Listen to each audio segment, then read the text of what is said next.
साचे दरबार की जय। सोई सुख सोई गति सोई भक्ति, सोई निज चरण स्नेह, सोई विवेक सोई रहन प्रभु, हमें कृपा कर दे। हे प्रभु, वही सुख, वही गति, वही भक्ति, वही अपने चरणों में प्रेम, वही ज्ञान और वही रहन सहन कृपा करके हमें दे दिए। सोन मृद गोड़ चरवर रचना, कृपा सिंध बोले मृद वचना। जो कुछ रुचि तुमरे मन माही, मैं सो दीन सब संशय नाई।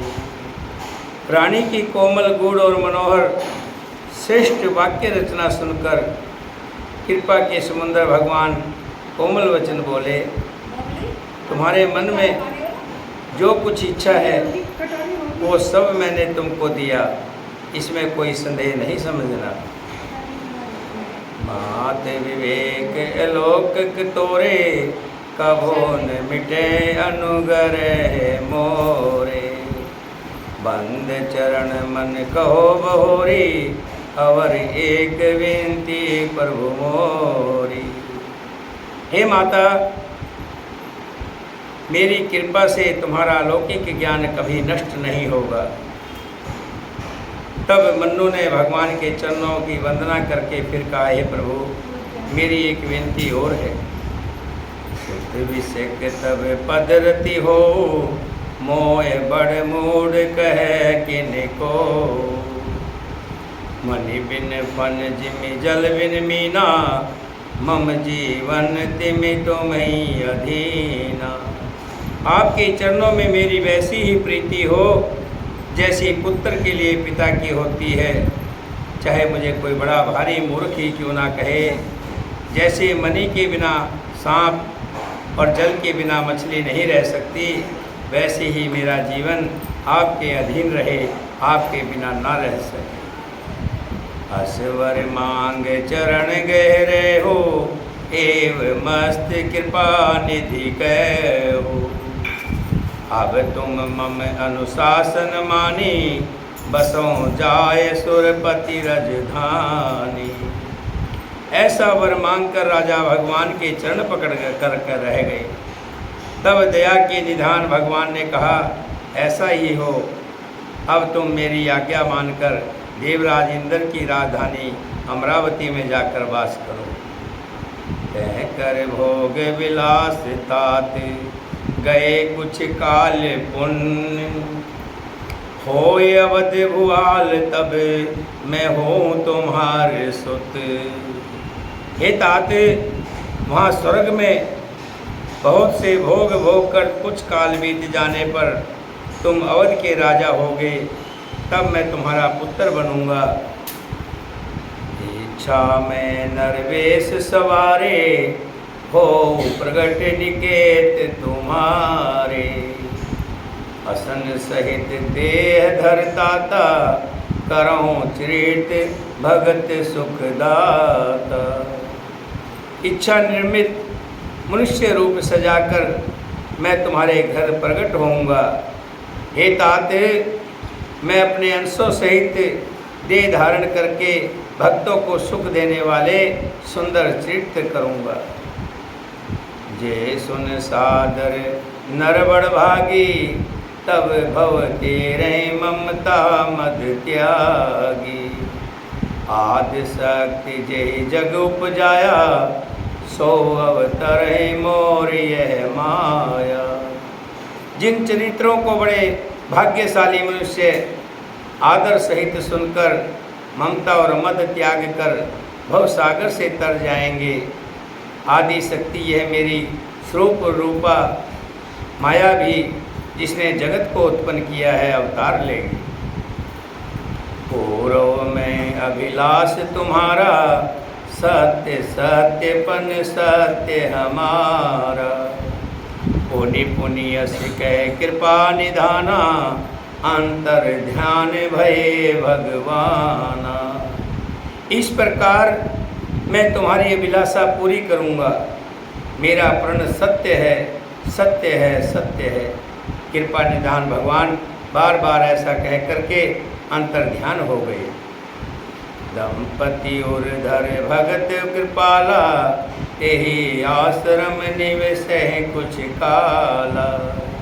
समय पाए तन ते तज अन्यासा, जाए कीन अमरावती वासा। वे दोनों राजा रानी भक्तों पर कृपा करने वाले भगवान को हृदय में धारण करके कुछ काल तक उस आश्रम में रहे। फिर उन्होंने समय पाकर सहज ही बिना किसी कष्ट के शरीर छोड़कर अमरावती इंद्र की पुरी में जाकर वास किया। यह इतिहास पुनित अति, ओमें कह विश्वकेत। भारद्वाज सुन अपर पुनि, राम जन्म कर हेत सियावर राम। जय हे राम मेरे प्रभु राम, जय जय राम। श्री राम जय जय राम, मेरे प्रभु राम, जय जय राम।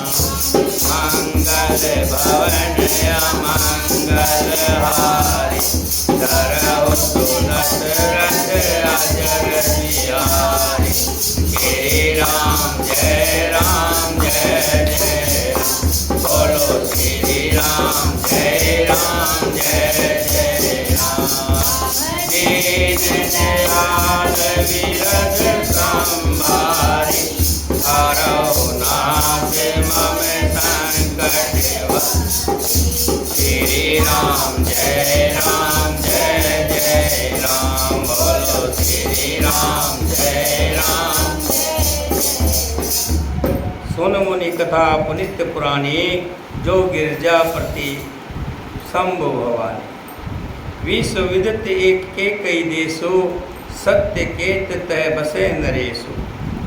हे मुनि, वो चित और प्राचीन कथा एक और सुनो, जो शिवजी ने पार्वती से कही थी। संसार में प्रसिद्ध एक ही देश है, वहाँ सत्य केतु नाम का राजा राज्य करता है। वह धर्म की धुरी को धारण करने वाला, नीति की खान, तेजस्वी, प्रतापी, सुशील और बलवान था। उसके 2 वीर पुत्र हुए, जो सब गुणों के भंडार और बड़े ही रणधीर थे। राजधनी जो जेठ सुत होई, नाम प्रताप भानु असताही। राज्य का उत्तराधिकारी जो बड़ा लड़का था, उसका नाम प्रताप भानु था। दूसरे पुत्र का नाम अरिमर्दन था, जिसकी भुजाओं में अपार बल था और जो युद्ध में पर्वत के समान अटल रहता था। भाई भाई में बड़ा मेल और सब प्रकार के दोषों और छलों से रहित सच्ची प्रीति थी। राजा ने जेठ पुत्र को राज्य दे दिया और आप भगवान के भजन के लिए वन को चल दिए। जब प्रताप भानु राजा हुए, देश में उनकी दुहाई फिर गई। वह वेद की बताई हुई विधि के अनुसार उत्तम रीति से प्रजा का पालन करने लगा। उसके राज्य में पाप का कहीं भी लेश मात्र नहीं रह गया। राजा का हित करने वाला और शुक्राचार्य के समान बुद्धिमान धर्मरुचि नामक उसका मंत्री था। इस प्रकार बुद्धिमान मंत्री और बलवान तथा वीर भाई के साथ इस समय राजा भी बड़ा प्रतापी और रणधीर था। साथ में अपार चतुर्ग्नी सेना थी, जिसमें असंख्य योद्धा थे, जो सब के सब रण में जूझ मरने वाले थे। अपनी सेना को देखकर राजा बहुत प्रसन्न हुआ और घमाघम नगाड़े बजने लगे। दिग्विजय के लिए सेना सजाकर वो राजा शुभ दिन शुभ मुहूर्त साध कर डंका बजाकर चला। जहाँ जहाँ बहुत सी लड़ाइयाँ हुई, उसने सब राजाओं को बलपूर्वक जीत लिया। अपनी भुजाओं के बल से उसने 7 द्वीपों में 7 खंडों को वश में कर लिया और राजाओं से दंड कर लेकर उन्हें छोड़ दिया। सब धरती उसने अपने अधीन कर ली। संपूर्ण पृथ्वी मंडल का उस समय प्रताप भानु एकमात्र चक्रवर्ती राजा हुआ।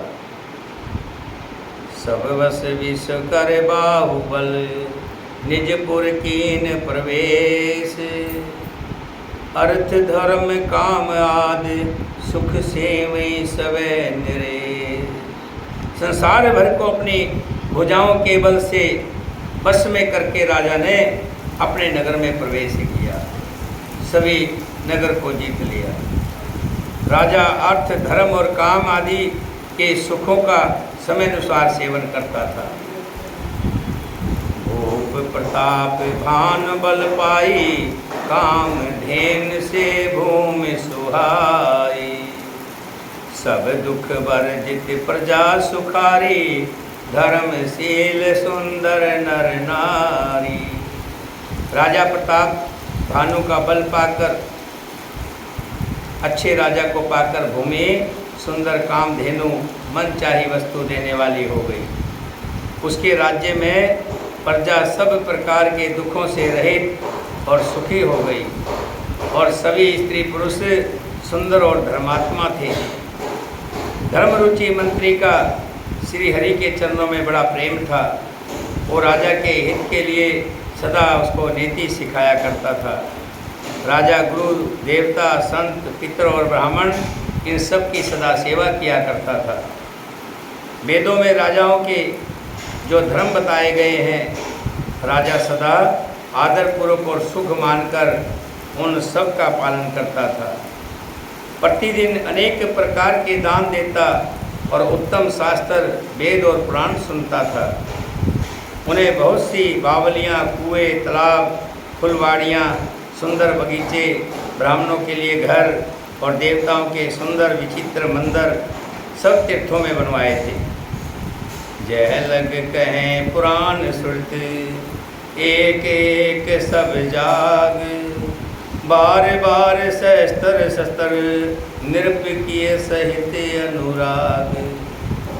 वेद और पुराणों में जितने प्रकार के यज्ञ कहे गए हैं, राजा ने एक एक करके उन सब यज्ञों का प्रेम सहित हजार हजार बार किया। हृदय ने कुछ फल अनुसाधाना, भूप विवेक परम सुजाना। करें जी धर्म कर्म मनवानी, वासुदेव अर्पित नृप ज्ञानी। राजा के हृदय में किसी फल की कामना ना थी। राजा बड़ा ही बुद्धिमान और ज्ञानी था। वो ज्ञानी राजा कर्म मन और वाणी से जो कुछ भी धर्म करता था, सब भगवान वासुदेव जी को अर्पित करके करता था। कभी भी उसमें अपना नाम नहीं लगाता था। चढ़वर बाज बारीक राजा, मृग्या कर सब साज समाज। विंध्याचल गंभीर बन गयो, मृग पुनित बहुमारत भयो। एक बार वो राजा बड़े अच्छे घोड़े पर सवार होकर शिकार का सब सामान सजाकर विंध्याचल के घने जंगल में गया। वहाँ उसने बहुत से उत्तम उत्तम हिरण मारे। राजा ने वन में फिरते हुए एक जानवर को देखा। दांतों के कारण वो ऐसा दिख पड़ता था मानो चंद्रमा को घसकर राहु वन में आ छिपा हो। चंद्रमा बड़ा होने से उसके मुंह में संभला नहीं जाता हो, इसलिए उसके दांत बाहर दिखाई पड़ते थे। वह तो जानवर के भयानक दांतों की शोभा कही गई है। इधर उसका शरीर भी बड़ा विशाल और मोटा था। घोड़े की आहट पाकर वह घुंघराता हुआ कान दबाए चौकन्ना होकर देख रहा था। नील पर्वत के शिखर के समान विशाल शरीर वाले उस जानवर को देखकर राजा घोड़े को चाबुक लगाकर तेजी से चला और उसने जानवर को ललकारा कि अब तेरा बचाव नहीं हो सकता, भाग कितना भागेगा। अधिक शब्द करते हुए घोड़े को अपनी तरफ आता देखकर जानवर पवन वेग से भाग चला। राजा ने तुरंत ही बाण को धनुष पर चढ़ाया। जानवर बाण को देखते ही धरती में दुबक गया। राजा तक तक कर तीर चलाता रहा, परंतु जानवर छल करके शरीर को बचाता जाता। वो पशु कभी प्रकट होता और कभी छिपता हुआ भागता जाता, और राजा भी क्रोध के वश उसके पीछे पीछे लगा रहा और दूर जंगल तक चला गया। जानवर बहुत दूर ऐसे घने जंगल में चला गया जहाँ हाथी घोड़े राम निभा नहीं था। राजा बिल्कुल अकेला था और वन में क्लेश भी बहुत था। फिर भी राजा उस पशु का पीछा नहीं छोड़ा। राजा को बड़ा धैर्यवान देखकर जानवर भागकर पहाड़ की एक गहरी गुफा में जा छुपा। उसने जाना कठिन देखकर राजा को बड़ा पछतावा हुआ और लौट कर आना पड़ा, पर उसे घोर वन में रास्ता नहीं दिखाई दिया। ये देखिन क्षुदिते तृषिते राजा बाज समेत, खोजत व्याकुल सरित सर, जल बिन भयो अचेत। सियावर राम राम मेरे प्रभु राम, जय जय राम राम, जय जय राम मेरे प्रभु राम। मंगल भवन अमंगल हारी, धरऊ श्री राम जय जय राम, बोलो श्री राम। राम दीन दयाल विरद संभारी, करुणात मम श्री राम जय राम,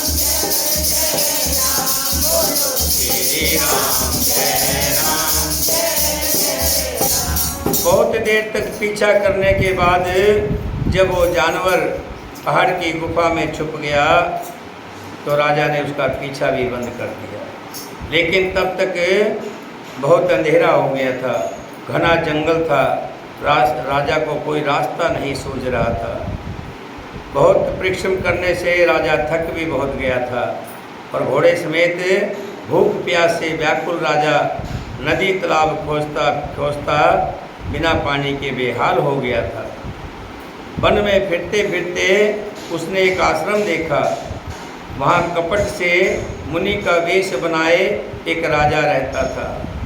वो राजा कौन था? जो पहले एक राजा था जिसको भानु प्रताप ने जीत लिया था, लेकिन वो बड़ा हट्ठी था। वो भाग करके जान बचा करके राजा के पास से भाग लिया था। प्रताप भानु का समय अच्छे दिन जानकर जिसका देश राजा भानु प्रताप ने छीन लिया था और जो सेना को छोड़कर युद्ध से भाग गया था, प्रताप भानु का समय अच्छे दिन जानकर अपना कुछ समय बुरे दिन अनुमान कर उसने मन में बड़ी गिलानी हुई। इससे वो ना तो घर गया और ना अभिमानी होने के कारण राजा प्रताप भानु से ही मिला। दरिद्र की भांति मन क्रोध को मारकर वो राजा तपस्वी के भेष में वन में रहने लग गया। राजा प्रताप भानु उसी के पास गया। उसने उस प्रताप भानु को तुरंत पहचान लिया। राजा प्यासा होने के कारण व्याकुलता में उसे पहचान नहीं सका। राजा ने तो नहीं पहचाना, लेकिन वो राजा को पहचान गया कि इसी राजा ने मेरा राज्य छीना था। सुंदर वेश देखकर राजा ने उसे महामुनि समझा और घोड़े से उतरकर उसे प्रणाम किया। वो बड़ा चतुर था, इस कारण से राजा ने उसे अपना नाम नहीं बताया। भूपति तुसित विलोक देहि, सरवर दीन दिखा, मंजन पान समेत है, कीन निरपति हर्षा। राजा को प्यासा देखकर उसने राजा को सामने सरोवर दिखला दिया कि जाइए वहाँ पानी पी लीजिए। हर्षित होकर राजा ने घोड़े समेत उस जल में स्नान किया और जलपान किया। सारी थकावट मिट गई, राजा सुखी हो गया। तब उस कपटी तपस्वी ने उसे अपने आश्रम में ले गया और सूर्यास्त का समय जानकर उसने राजा को बैठने के लिए कहा, आसन दिया। फिर वो तपस्वी कोमल वाणी में बोला कि तुम कौन हो? सुंदर युवक होकर जीवन की परवाह ना करके वन में अकेले क्यों फिर रहे हो? तुम्हारे चक्रवर्ती राजा के से लक्षण देखकर मुझे तुम पर बड़ी दया आती है। राजा ने कहा, हे मुनीश्वर सुनिए, प्रताप भानु नाम का एक राजा है। राजा ने अपना नाम नहीं बताया। जो राजा होते हैं कहीं बाहर चले जाते हैं तो अपना नाम जल्दी बताते नहीं हैं, क्योंकि राजाओं के दुश्मन बहुत होते हैं। एक खुद राजा है लेकिन क्या कह रहा है, सुनिए, प्रताप भानु नाम का एक राजा है, मैं उसका मंत्री हूँ। शिकार के लिए फिरते फिरते राह भूल गया हूँ। बड़े भाग्य से यहाँ आकर मैंने आपके चरणों के दर्शन पाए। हमें आपका दर्शन बड़ा दुर्लभ था। इससे जान पड़ता है कुछ भला होने वाला है। मुनि ने कहा, हे तात, अंधेरा हो गया। तुम्हारा नगर यहाँ से 70 योजन दूर पर है। हे सुजान सुनो, घोर अंधेरी रात है, घना जंगल है, रास्ता नहीं है। ऐसा समझकर तुम आज यहीं ठहर जाओ, सवेरा होते ही चले जाना। तुलसीदास जी कहते हैं, जैसी भवितव्यता होनहार होती है वैसी ही सहायता मिल जाती है। या तो वो आप ही उसके पास आती है या उसको वहाँ पर ले जाती है। ये होनहार होनी है। भले नाथ आयुष धर सीसा, बांध तुरग तर बैठ महीसा। नृप बहु भात प्रशंसय ताहि, चरण बंद निज भाग्य सराही। हे नाथ, बहुत अच्छा, ऐसा कहकर और ऋषि की आज्ञा सिर पर चढ़ाकर घोड़े को वृष के साथ बांधकर राजा बैठ गया। राजा ने उसकी बहुत प्रकार से प्रशंसा की और उसके चरणों की वंदना करके अपने भाग्य को सराहने लगा। पुनि बोले मृद गिरा सुहाई, जान पिता प्रभु करऊं डिठाई। मोहे मुनिस सुत सेवक जानी, नाथ नाम निज कहूँ वखानी। फिर सुंदर कोमल वाणी से कहा, हे प्रभु, आपको पिता जानकर मैं डिठाई करता हूँ। हे मुनीश्वर, मुझे अपना पुत्र और सेवक जानकर अपना नाम धाम विस्तार से बताइए। राजा ने उसको नहीं पहचाना था, पर वो राजा को पहचान गया था। राजा तो शुद्ध हृदय था, लेकिन वो कपट करने में चतुर था, अपना बदला लेने के लिए तैयार था। एक तो बैरी, फिर जाति का क्षत्रिय, फिर राजा, वो छल बल से अपना काम बनाना चाहता था। वो शत्रु अपने राज्य सुख को समझ करके स्मरण करके दुखी था। उसकी छाती कुम्हार के आवे की तरह भीतर ही भीतर सुलग रही थी कि राजा से कब बदला लूँ। राजा के सरल वचन कान से सुनकर उसने बैर को याद करके वो हृदय में बड़ा हर्षित हुआ। वो कपट में डुबोकर बड़ी युक्ति के साथ कोमल वाणी बोला, अब हमारा नाम भिखारी है, क्योंकि हम निर्धन और घरहीन है।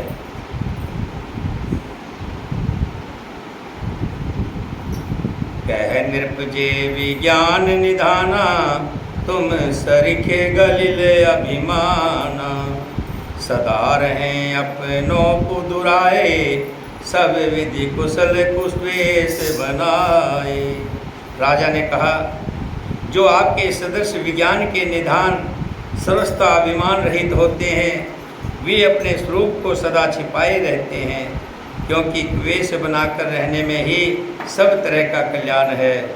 प्रगट संत वेश में मान होने की संभावना है और मान से पतन की संभावना हो जाती है। ते कह संत श्रुत तेरे, परम अकेचन प्रिय हरि के रे। तुम सन अधीन भिखारी गया, होत विरंच शिव संदेहा। इसी से तो संत और वेद पुकार कर कहते हैं कि परम सर्वस्था अहंकार ममता और मान रहित ही भगवान के प्रिय होते हैं। जो अहंकार से रहित होते हैं, जिनको अहंकार नहीं होता और ममता नहीं